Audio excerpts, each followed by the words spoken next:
What's up, everyone? So you want to compete in a world first raid attempt.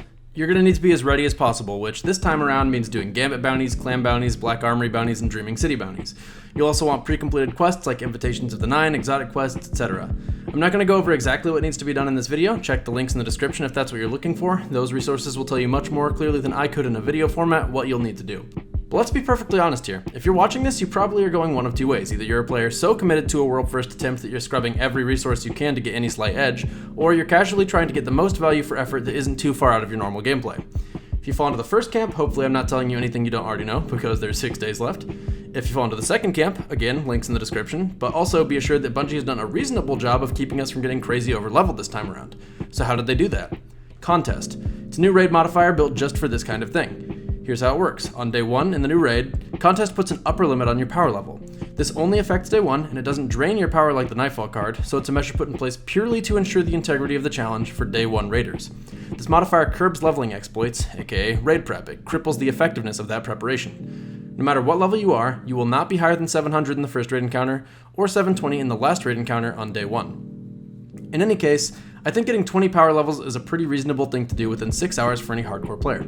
Worst case scenario, you'll be a little worse off than the people who busted their asses filling their inventories for weeks in advance, and you'll still have a good chance at world first because you aren't much worse off than them thanks to Contest.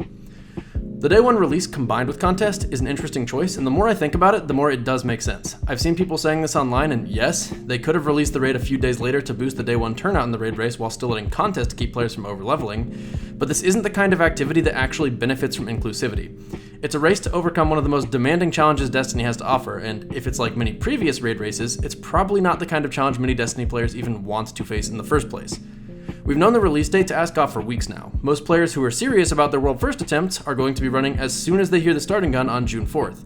Granted, there will still be players who can't raid June 4th through no fault of their own, that would like a delayed release so they can be part of the race, but there's almost certainly a larger percentage of players who would hate to level for days only to have to wait an extra day to not be throttled in the raid thanks to Contest.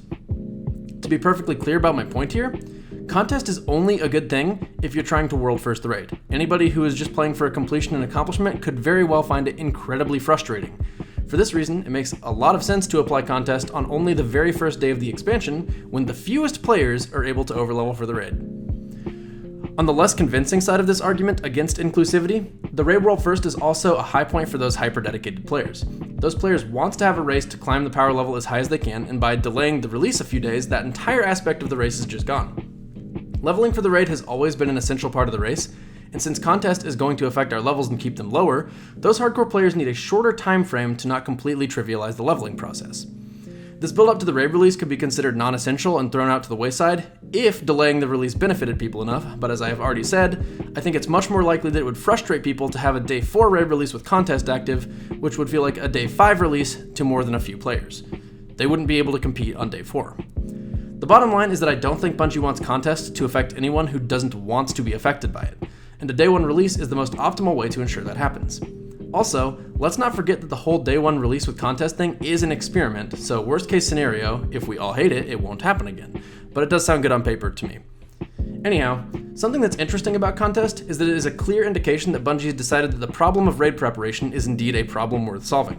While raid world first races are an impossibly small portion of the actual gameplay of Destiny, they are also one of the most exciting moments for the community, and they spark some of the biggest outreach into broader gaming for Destiny as a franchise. The raids capture people's interest, and that will be true whether or not the raid world first is a fair competition, but for the sake of the integrity of the races, Bungie has actually made an effort to curb prepping, which is a very good thing. Why?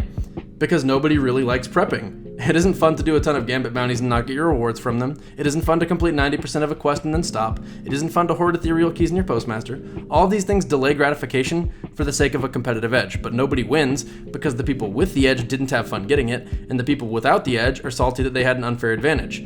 I get that it's not cool to immediately know a hardcore player will have a clear advantage at the starting line, and that's the exact reason that those hardcore players feel like they need to get the advantage. On their side too, they don't want to be done with the new season's worth of content and leveling within 24 hours. They also don't want to have a list of weekly chores in Destiny that they get no reward for other than, in their mind, their best shot at getting world first in a new raid. In their mind, that's the only way to even be competitive since other players will do it. The whole thing is pretty unfun for everyone, so yeah, thank goodness for Contest. Anyhow, I don't know for certain how ideal this scenario is right now. I'm interested to find out. Like I said, it looks good on paper. Hopefully the Crown of Sorrows raid is a tough nut to crack. I will personally be going for World First with Math class, specifically Sith, Dado, Eye of Toes, Mort, and Sneaky Beaver on June 4th. Tune into my stream on Twitch if you want to root for us. Thanks for watching. Feel free to follow my Twitter and Twitch in the description. See you guys.